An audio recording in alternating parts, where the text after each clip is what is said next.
Hello everyone, welcome back to my channel. In this channel, I share Canva designing tutorial, awesome Instagram tips and tricks, and website development with WordPress. If you are interested in all these topics, then subscribe to my channel and hit that bell icon, so you will know when I exactly post a new video.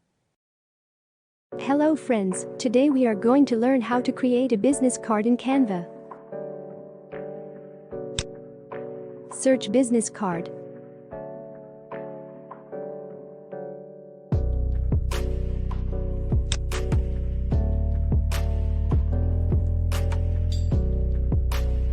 Here you will find many ready-to-use templates for business cards. You can use that template. Today we are creating a business card from scratch.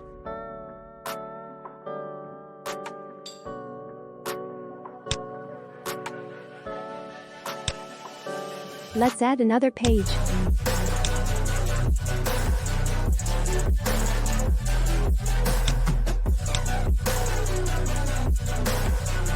Let's add background first. Add any background of your choice.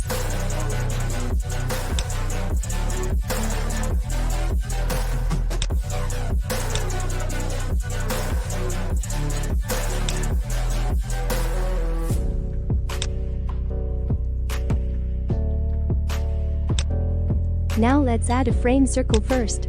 Search for a transparent gradient and add a gradient in a circle.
Add company logo and other details.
Let's check the final output.